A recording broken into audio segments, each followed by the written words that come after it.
Fevereiro Cultural.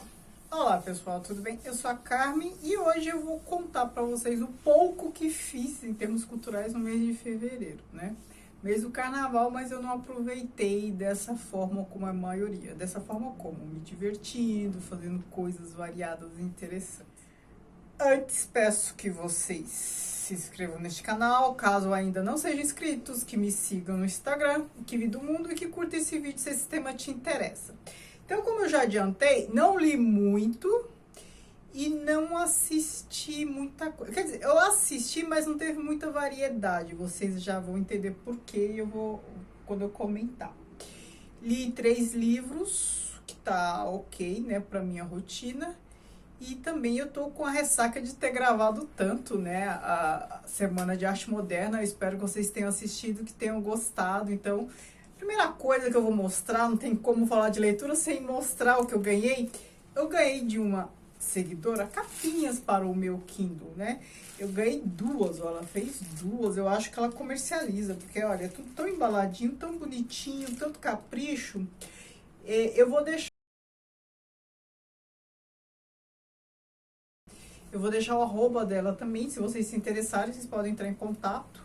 Ó, aqui, ó, tem bolsinho e tudo mais. Acho que ela ficou até com vergonha alheia de quando eu mostrei o meu Kindle com aquela capinha capenga, né? É uma capa rígida, naquelas que a gente compra com Kindle, dura, tá? Mas tava toda esbagaçada, tava vergonhosa mesmo. Aí ela entrou em contato comigo, quis me presentear, muito obrigada. Eu gostei muito, lindas, lindas as capas, ó. Então, agora vamos à leitura. Eu li no Kindle um livro que eu já tinha dito para vocês no mês passado, que eu estava lendo, que era o da Bell Hooks, Tudo sobre o Amor. Como ela faleceu recentemente, aí eu quis ler alguma coisa dela, porque todos os livros que eu lia de não ficção, né, sobre racismo, essas coisas, ela era citada. Eu sabia que ela era feminista, negra e tal. E aí eu li. Aí eu pensei, deixa eu começar a ler por esse que parece ter um tema um pouco diferente, deve ser mais leve e tal. Não é. Então, assim, ela pega o viés do amor e fala tudo que ela está acostumada a falar, né? Então, ela comenta sobre feminismo, comenta amor de família, né? Falta de amor nas relações. Ela fala mais sobre a ausência de amor do que a presença do amor, né? Normalmente, quando a gente fala de amor, a gente fala mais da ausência dele. Eu prestei atenção nisso quando eu li este livro. Então, das relações familiares, e ela cita ela própria, né? Então, ela conta um pouco da infância. Então, assim, tem esse viés um pouco autobiográfico, mas não é ela contando a vida dela. Ela exemplifica, ela pontua algumas coisas, né? É um livro, ainda assim, de ideias sobre a ausência de amor nas relações e todas as relações injustas, né, a condição da mulher. Os temas que ela estava acostumada a tratar, né, sobre isso. Eu gostei bastante. Os outros 2 livros que eu li, romances. Então, eu li Pais e Filhos, do Turgenev. Eu reli, na verdade. Eu tinha lido esse livro há muito tempo mesmo, assim, 10, 15 anos, e eu não lembrava tanto dele. Eu vou fazer um vídeo à parte, mas aqui é a história de um cara nihilista, um rapaz nihilista, né? Então, é o livro que cunhou esse termo nihilismo. Numa Rússia de meados do século XIX, isso era bem sério, bem impactante, bem grave. Vou fazer um vídeo para comentar melhor, certo? O outro que eu li também dessa coleção aqui, que muitos me perguntam, que coleção é essa? Gente, é Abril, aquela coleção da Abril, só tá escrito aqui, ó, na frente. E aqui eu tenho Lord Jim, do Joseph Conrad. Joseph Conrad é aquele que escreveu Nos Corações das Trevas. Ele é um autor do século XIX, é um autor que trata deste tema do imperialismo e navegação. Então a gente estava falando da Inglaterra exercendo o seu poder econômico, naval, né? O autor trata disso, dessa função da Inglaterra de ficar navegando para os seus domínios, porque a gente está no momento do imperialismo do século XIX, momento em que houve a partilha da África, da Ásia. Então, o principal meio de transporte ainda era por mar, né? Não tinham inventado avião ainda, poderio era naval. Então, a gente está aqui naquela cultura naval de imperialismo, que que é a mesma que a gente vê no Coração das Trevas, o mesmo autor, a gente vê isso também. Viagens de Gulliver, um pouco, a gente vê em Robinson Crusoe, é a Inglaterra soberana dos mares ali conquistando, né? Já tinha passado todo aquele período da Espanha e Portugal dominando os mares e o imperialismo, né, em terras longínquas, agora é a Inglaterra. Então aqui a gente tem o Lord Jim, que é um cara que cometeu um erro. Eu não vou fazer vídeo sobre este livro antes que me peçam, não vou fazer porque não dá para fazer vídeo sobre este livro sem dar spoiler, sem falar qual erro foi esse. Aí muita gente se incomoda, então não vou fazer. Mas ele cometeu um erro e aí ele passa o resto da vida dele sob a égide desse erro, né? Ele é marinheiro, eu esqueci o nome correto, não sei se é marinheiro, tem uma função mais específica, mas enfim, faz parte lá da tripulação, nessa função que eu tô falando de ficar navegando e tal, e ele comete um erro, pelo qual ele é conhecido, observado e julgado pelo resto da vida. O que é interessante aqui, para além disso, é que quem conta a história é uma pessoa que conhece o Jim. Então, como eu já disse isso em outras ocasiões, toda vez que a gente tem esse tipo de narração, que é uma narração em primeira pessoa, mas não pelo protagonista, é uma narração em primeira pessoa de alguém que conhece o protagonista e vai falar sobre ele. Toda vez que a gente tem isso, a gente tem um efeito de discurso muito interessante. Com essa reunião de fatores, a gente tem aí uma aura, um aspecto assim de figura legendária, né? Isso a gente viu em Um Grande Gatsby, isso a gente viu em Um Gosto e Seis Vinténs, Morram, que é uma pessoa que conta a história da outra. Então se gera uma onda de mistério em torno dessa pessoa que a torna assim figura levemente mítica, um pouco legendária, né? E aí faz a gente ficar instigado em saber o que era e quem era aquela pessoa de fato. Então, que erro foi esse? Como isso impactou a vida dele? Então, eu achei uma boa escolha de foco narrativo para contar essa história. Eu achei interessante. Agora vamos ao que eu assisti. Como eu falei, eu não assisti muita coisa em termos de diversidade, mas eu fiquei exposta por muitas horas, assim, diante de uma tela, assistindo coisas. Quer dizer o quê? Que eu assisti coisas que são longas, né? Mas vamos começar por Netflix. Eu assisti a segunda temporada de Doces Magnólias, uma série que eu tinha assistido a primeira, acho que ano passado, e agora a segunda. Eu definitivamente não gosto de séries que vêm assim, tem uma temporada por ano e tal. Por quê? Porque quando eu vou assistir, dar continuidade, eu já não lembro mais das personagens, não lembro o que aconteceu mais, gente. Principalmente se fosse personagem secundário. Então, assim, aconteceu isso com essa série. E ela não acabou. Então eu assisti os 10 episódios da segunda temporada e pelo jeito que acabou, a série ainda não acabou. Então talvez ano que vem a gente tenha mais 10. Eu realmente não curto muito isso, não. Eu prefiro pegar uma série lá, sei lá, com 5 temporadas e assistir de uma vez só, do que isso. E mais muita gente se desanima com uma série com muitas temporadas de uma vez só, toma muito tempo. Eu adoro. É como ficar lendo. Eu fico envolvida, né? Fico lá envolvida com a história, com os personagens por um bom tempo. Eu gosto. Aqui em Doces Magnólias é uma história que lembra um pouco esse clima de The Sex and the City, The Bold Type, Harlem, que mais? Valéria, de amigas, que a amizade delas chega a ser uma personagem da história. Então, o que há de principal na história é a amizade. E aí a vida delas em torno dessa amizade e de personagens secundários também. Tal. Só que aqui a diferença é que são 3 mulheres de meia idade, né? Então não são jovens mais, né? São aquelas jovens mais dessas outras séries. São 3 mulheres de meia idade numa cidade pequena, muito pequena, dos Estados Unidos e que todo mundo conhece todo mundo. Então assim, tem a pastora, tem o marceneiro, tem... Então aquelas coisas, né? De cidade pequena, todo mundo sabendo da vida de todo mundo conhece o prefeito, aquelas coisas assim. Mas é interessante, é uma série assim, leve, sabe, pra você distrair a cabeça? Não tem nada de... não tem personagem complexo, é tudo previsível, aquela coisa bem meio americana, moralista, que eu nem gosto tanto, mas eu acho assim, pro momento que você tá muito cansado, é um tipo de série assim que te ajuda a espairecer. E aí, o filme da Netflix que eu vi foi Mães Paralelas, o último do Almodóvar, tem a Penélope Cruz concorrendo ao Oscar. Aqui a história dela, Penélope Cruz, a Janice, que é fotógrafa, ela já está perto dos 40, ela tem um caso lá, engravida. E quando ela vai dar à luz, ela conhece uma moça, uma adolescente, que também está grávida, vai dar à luz.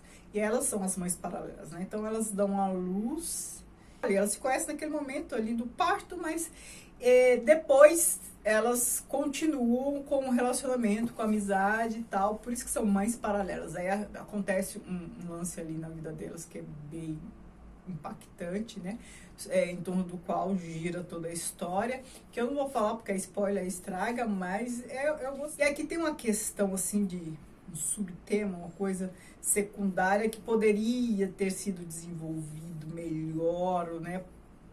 Pelo menos para o meu gosto, porque eu gosto muito de história, que é a questão das sei lá quantas mil pessoas, acho que 100 mil pessoas, que foram mortas durante o regime lá da ditadura de Franco, foram mortas porque eram contra o regime e foram enterradas em vala comum. Então essa personagem principal aí, da Penélope Cruz, ela tem parentes, ela busca encontrar o local, né, o sítio, é quase um sítio arqueológico, né, em que foram enterradas essas pessoas, os parentes dela. Então assim, depois, quase 100 anos depois de tudo isso que aconteceu, Guerra Civil Espanhola, regime de Franco e tudo mais, ainda tem busca das famílias em torno dos parentes para dar um enterro digno, né? É o mínimo que essas pessoas têm direito, né? Então tem essa questão, mas não se desenvolve muito, né? Um pouquinho no começo e mais no final. E assim, eu que gosto muito de história, eu queria que tivesse desenvolvido mais, mas tá bom, não é uma crítica ao filme não, né? Agora na Amazon Prime, eu vi 2 séries. E aí a série que me ocupou, né? Me fez gastar horas e horas e horas e horas da minha vida assistindo, mas eu adorei. É Elementary, que é a série do Sherlock Holmes, né? Então são 7 temporadas, veja só quantas temporadas, 7 temporadas, pelo menos até a 5ª temporada, cada temporada 24 episódios de 40 e poucos minutos. É muito. Aí acho que na 6ª temporada tem um pouco menos. A 7ª temporada é um pouco menor, acho que tem 13. Mas ainda assim, gente, são muitos episódios, né? Mas eu gostei porque é um Sherlock Holmes moderno. Então a gente tem aqui o Sherlock Holmes, um detetive inglês que está nos Estados Unidos, vem para os Estados Unidos para tratar do vício dele de heroína, ele é viciado em heroína. E ele conhece a Watson, uma médica cirurgiã, interpretada pela Lucy Liu, das Panteras, que ela vai cuidar dele, não cuidar, vai ser a acompanhante sóbria dele, né? Então ela foi contratada pelo pai dele, do Sherlock, que é riquíssimo, para acompanhar o filho, para ele se recuperar de fato, né? Para ele não derrapar no vício. Então começa assim, ela ex-cirurgiã e ele precisando desse acompanhante e tal, mas ele já tá bem. Então, se ele saiu lá do fundo do poço, já tá bem, só que ele precisa permanecer bem. Então, o papel dela é este. E ela encontra com ele no momento em que ele já está como consultor da polícia, do Departamento de Polícia de Nova York. Né? Consultor, é um detetive consultor. E aí a gente tem aquilo que a gente já conhece, né, da história, que é ele descobrindo, desvendando os crimes aí pelo método dedutivo. O que é o método dedutivo? Quando eu dou aula de metodologia científica, eu falo muito de método dedutivo e indutivo na escrita. A dedução é quando você, a partir de algo, você desenvolve todo o resto, né? Então, numa escrita, o que seria isso? Uma sentença afirmativa. Depois você vai demonstrar isso que você afirmou. Então, assim, uma proposição que depois é demonstrada e explicada. Então, assim, você tem algo sentenciado e depois você vai nos detalhes. O indutivo é o contrário, né? Quando você vai reunindo ali vários elementos, para depois concluir, sentenciar, criar uma proposição em torno disso. Então, o método do Sherlock Holmes é dedutivo. Por quê? Ele, a partir de uma coisa, ele já desenvolve toda a história. A partir de um indício, né? É muito legal essa questão de indício, né? O que está por trás de indícios. Então, assim, ele é ótimo nisso, ele vê lá, ele vai na cena do crime, ele vê lá o morto estirado. Aí muita gente acha que foi um acidente, eu acho que foi um suicídio, tal. Ele fala, foi um homicídio. Ele foi assassinado por alguém que ele diz, olha, aí ele vai demonstrando por quê. Por que foi um homicídio e tal. E normalmente cada episódio acontece assim, mais de uma morte, sempre tem uma história. Cada episódio é muito interessante. Paralelamente a gente tem a vida deles e tal. A Watson depois ela se torna detetive também, deixa de ser acompanhante, né? Pensem que são muitos episódios e a história deles se desenrola. E o que eu gostei bastante é que, assistindo essa série, eu aprendi sobre muitas coisas, porque cada episódio a gente acaba aprendendo muito sobre um assunto. Por quê? Com esse método dele investigativo, e ele também fala não sei quantos idiomas, ele tem contatos, ele vai explicando as coisas. Então, se o episódio é sobre lá, gênios da matemática, né? Um professor de matemática que achou lá, descobriu, desvendou uma fórmula tal, ele penetra neste campo, né, naquele grupo muito específico de matemáticos, e aí descobriu a fórmula tal, a gente descobre sobre a fórmula, e a gente vai se enveredando. Então é uma relíquia chinesa do século XIX, e a gente aprende sobre essa relíquia chinesa, a gente aprende sobre confrarias, grupos secretos e tal, a gente aprende sobre um monte de coisa. Cada episódio é um mundo novo, né? De conhecimento pra gente. Então, assim, do ponto de vista estrutural, a gente acaba percebendo, ainda mais eu sou bastante analítica, do ponto de vista estrutural, você acaba percebendo ali uma receitinha, uma fórmula, como eu acabei de falar pra vocês. Sempre tem mais de um crime, e a gente vai percebendo ali uma receitinha, mas isso muda. Então, no começo, são muitas temporadas, né?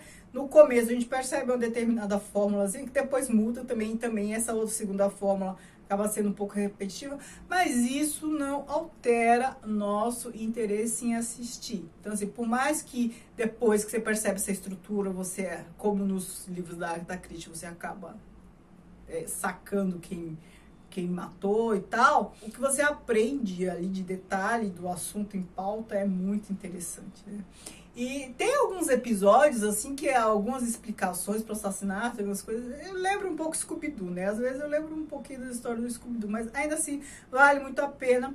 Aí, a outra coisa que eu vi, a maravilhosa Senhora Maisel, a 4ª temporada, que eu acho que não está completa, tem uns 5 ou 6 episódios só na Amazon, e é uma série que eu adoro, daquela mulher lá nos anos 50, 60, no meados do século 20, ela se separa do marido, tem 2 filhos, é judia, mora em Nova York e tal, e ela se torna comediante de stand-up. Então, ela tem uma agente, uma empresária que é muito engraçada, mas ela é séria, ela é engraçada sendo séria, né, que é o tipo de humor que eu gosto mais, não fica aquela coisa forçada, pessoa que se acha o máximo da graça, e aí acha que é engraçado fazer a gente rir, não. Ela é engraçada porque como séria e fala as coisas e enfim. A série é muito boa, tem personagens bem interessantes. A própria Senhora Maisel, que aquela atriz é ótima em comédia, assim, sem ser aquela coisa escrachada, né? O time dela para as falas, para as comédias, para as coisas, eu acho muito bom. É uma série, assim, que eu adoro. Ela foi uma das minhas preferidas, não sei se 2020 ou 2021. Eu falei pra vocês no vídeo específico. Que mais? Praticamente não saí. Então, assim, mesmo no mês de carnaval, não saí muito. Eu fui só no Terraça Itália, postei no Instagram. No Terraça Itália é um edifício que tem aqui em São Paulo, muito alto. Tem uns restaurantes bem legais lá no topo e tem uma vista fantástica da cidade. Eu postei lá no Instagram algumas imagens. Foi só isso que eu fiz, gente. Não fiz mais nada. O mês foi mais curto. Gravei muitos vídeos e eu acho que tá bom, né? Então, eu tô tentando desacelerar um pouco, né, também, porque eu faço muita coisa. Certo? Me contem aí o que vocês leram, assistiram, o que vocês me recomendam. Eu vou adorar saber. Muito obrigada, beijos e